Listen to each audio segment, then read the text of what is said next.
The Predator franchise is a long and storied one. The original movie, featuring a stacked cast of Big Arnie, Carl Weathers, Jesse Ventura, and other manly men skulking through the jungle while being violently picked off one by one, was a landmark in sci-fi action horror. It was followed up by Predator 2, where the locale was switched over to the concrete jungle of Los Angeles, this time led by Danny Glover.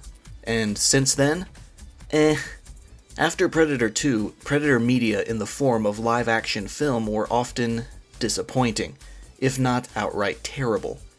Alien vs. Predator was dumb fun at best. Its sequel, Requiem, wasn't much fun at all. And 2018's The Predator was just baffling with its literal weaponized autism. The only decent Predator movie to come out amidst all this trash was 2010's Predators. And beyond that, it was video games and comics picking up the slack and adding to the Predator mythos. So, after a 12-year-long drought of good Predator movie media, Prey had a lot to win, but also a lot to lose. Was it going to be just another display of mediocrity destined for the garbage bin? Or could it swing things around for the franchise and put it back on top of the sci-fi action horror food chain? Well, the movie is now out, and I've watched it, so let's discuss. Before we get into the meat and potatoes of the video, I'm going to give a fair warning to everyone. This review will actually have two parts. First is the spoiler-free review that everyone can watch. But after that, there will be a spoiler discussion where I go into detail about major and late story plot points and developments. I will give another verbal warning before we enter that part of the video, so if you want to avoid spoilers, you will know when to close it out. But for those who have already watched the movie or you don't mind spoilers, feel free to stick around. Prey takes place in America's northern Great Plains in the year 1719, the earliest time period a Predator movie has been fully set in. We follow the main character of Naru, played by Amber Midthunder, a young woman belonging to a tribe of Comanche natives, who aspires to be known as a great hunter like her older brother, Taabe, played by Dakota Beavers.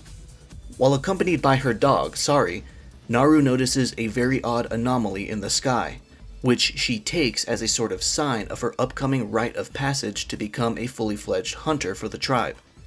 Unbeknownst to her, the thing in the sky she mistook for a Thunderbird was a Predator spacecraft, dropping off an alien hunter looking for the strongest foe to track down. And thus, the hunt begins.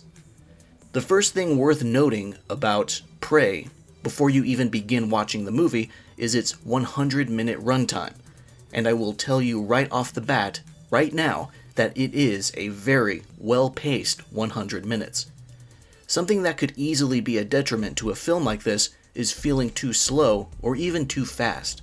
It needs to be edited in a way that maintains tension without letting any of the scenes drag on long enough for the tension to dip below a certain point where it becomes harder to bring it back up again. Momentum is important, and Prey does an excellent job at setting up that momentum and capitalizing it on a scene-by-scene basis after it gets going. For some of you, that's probably all you need to know, so I figured I would start with that. But for everyone else, there is more to touch on. Amber Midthunder and Dakota Beavers do an excellent job at carrying the vast majority of the narrative and emotional heft of the movie. They are, by far, the two most important human characters, and delivered very compelling performances. It's worth noting that this is Dakota's first ever acting credit. Seriously. Considering that, I think he did an amazing job. The Predator himself is also a fearsome presence to behold. He utilizes a variety of tools we're already familiar with, such as cloaking, infrared vision, wrist blades, net gun, and laser-guided ranged attacks, this time with bolts instead of bullets or lasers. Its physical design is also very unique and helps him to stand out among other predators of past media. This feral predator boasts a lean musculature, thinner dreads, and scalier-looking skin. But the most standout feature is his skull mask, which looks like it was fashioned out of a big kill he scored somewhere else. According to concept artist Michael Vincent, the feral predator's whole design is meant to suggest an adaptation to a desert environment, including the ability to consume bone. Overall, he looks really badass and is very imposing and threatening and scary on screen. And this intimidation factor is capitalized on by giving the predator some gruesome, visceral kills. This movie is bloody, very bloody, and that brutality really fits everything else with the story, including the setting and time period. It also gives some depth to our alien antagonist as well, which I will go over in detail in the spoiler section of the video. Moving on to the production side of things, Prey is a gorgeous movie to look at. The cinematography makes constant use of the setting with plentiful wide shots to include the forest, the rolling hills, the deep valleys, all the natural majesty of the northern Great Plains, and the lighting looks very natural as well. Much like the first Predator movie, Prey sort of makes the setting a character in itself. The movie also does an excellent job at capturing the action. When a human character confronts the Predator, no expense is spared on delivering coherent and vicious combat. Just as any other period movie, even if there's aliens in it, Prey also boasts some great set and costume designs that at least give the appearance of historical accuracy. And as far as I can tell, they were actually quite accurate. The Comanche tribe's clothing, their tools and weapons, the way they set up their village, it's this authenticity that contributes positively to the fascinating concept of a predator hunt happening 300 years ago. Because if you want to take advantage of this idea, then you can't half-ass the historical accuracy. That's the main draw. Then we have the music, composed by Sarah Schachner. A great collection of tunes ranging between a variety of moods, from somber to sinister. The track Predator Instinct makes use of low, droning, aggressive strings to create an undeniable atmosphere of danger and dread. Then you have the track Naru's Way, which is more modestly uplifting while also being very string heavy. Prey has everything going for it: a fantastic concept, a great predator design, intense action, a beautiful setting, and a solid human cast. It spends the first half of its tight but well-paced runtime creating tension and basically being a period drama that only coincidentally has sci-fi stuff in it. But the second half shifts gears with finesse and gives a proper start to all the gruesome action, acting on all the suspense it set up and spent so much time delicately establishing. If there's any complaint I may have about Prey right off the top of my head, I guess it would be some moments of spotty CGI. But beyond that, my only other complaint would be the fact that this movie debuted on Hulu of all places. I know 20th Century Fox wanted to avoid giving this movie to HBO for streaming, because that was the contract they signed before the former was bought by Disney. But man, this movie really deserved to be on the big screen, and I can only hope that it gets a later anniversary release there in the future. Director Dan Trachtenberg has unequivocally shown that he understands what makes the good Predator movies good, and I can only hope that if Fox wants more Predator movies, they will keep Dan's number on speed dial. It's not just about the kills for their own sake, it's about the spirit of the hunt. That pretty much concludes my spoiler-free movie review, and with that, we are going to move on to the second section of the video, the spoiler discussion. So consider this your final warning. You are entering spoiler territory, so if you want to avoid them, close the video now. Otherwise, press on. The one specific thing I'm going to discuss in this section of the video is characterization, particularly the characterization of Naru, the Predator, and Taabe. The former two characters go through a crucial change throughout the runtime of the movie, but they change in opposing directions, and this growth seems to fly over the head of a few people.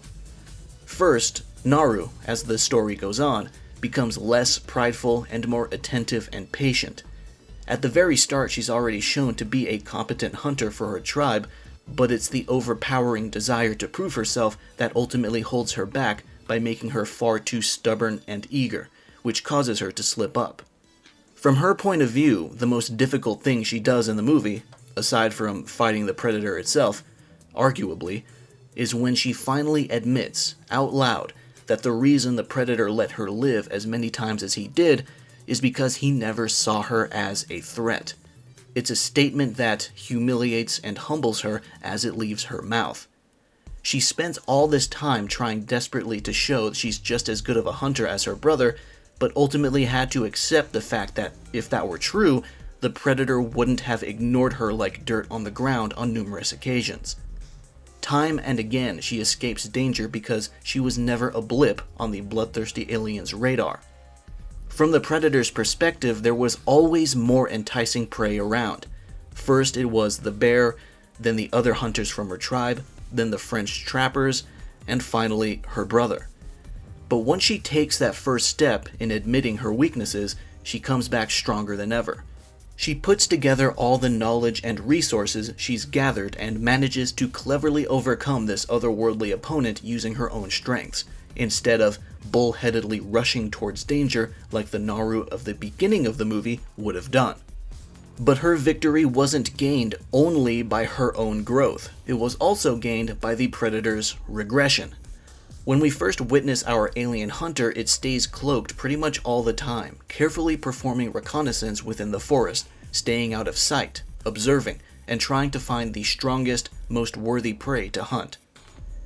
It starts off his kill list modestly with a mere snake, which is presumably its first kill on Earth, suggested by the fact that he went through the trouble of skinning it. Then he moves to a wolf, then a bear, then the Comanche hunters, then the French trappers, then Taabe, and then Naru. It's worth noting, however, that in every single instance, the Predator ignores all other living creatures that he would consider too insignificant to attack himself. When he first killed the snake, it was after it ate a mouse, who ate an ant. And when he killed the wolf, he ignored the rabbit the wolf was chasing. When he killed the bear, he ignored Naru. When he killed the Comanche hunters, he ignored Naru again until she was the last one left. Then he gave chase but backed off once she was caught in a trap that he did not place, which is him adhering to the Yautja honor code. Later he ignored Taabe and Naru again, who were set as bait, in order to go after the ones who set the bait, the French. Finally, when he squared off against them one-on-one, he gave Taabe and Naru his undivided attention. But the greater detail here is how much less cautious he becomes as he kills more. He starts off constantly relying on cloaking and observing, but by the time he massacres the trappers, he basically stopped cloaking and decided to fight head-on. And when the fight with Naru comes around at the end of the film, he's basically become completely angry and reckless. It's this shift in attitude that helped Naru become able to get the upper hand. And it's what leads me to believe that this Predator was probably young and inexperienced. And briefly, I want to touch on Taabe's characterization.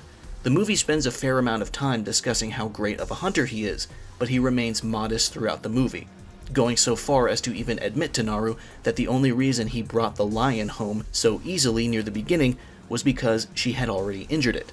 He remains supportive of his sister, but still manages to come across as an extremely capable fighter once he manages to have a go at the Predator. It's clear that Taabe would lose in a direct test of strength, but he uses his finesse and mastery of his weapons to gain a clear advantage. Watching him stick the Predator with an arrow just to rip it out and stick it with him again was really cool. It's heavily suggested that Taabe would have won that encounter if the Predator hadn't cloaked after the fight had started, to which Taabe justifiably calls him a cheater, especially when this act might be considered a violation of the aforementioned Yautja honor code. But either way, Taabe was a great character. And this pretty much concludes my thoughts on Prey. But I do want to quickly acknowledge a few other things, like all of the throwbacks to the previous Predator movies, such as Taabe saying, "If it bleeds, we can kill it," and Naru receiving the flintlock pistol that Danny Glover received in Predator 2. And also the Predator being a temporary hero by killing a bunch of French people. Prey is a great new entry to a franchise that hasn't really gotten a decent film in 12 years. And I really hope Dan Trachtenberg is able to do more. Thank you for watching, and I'll see you around.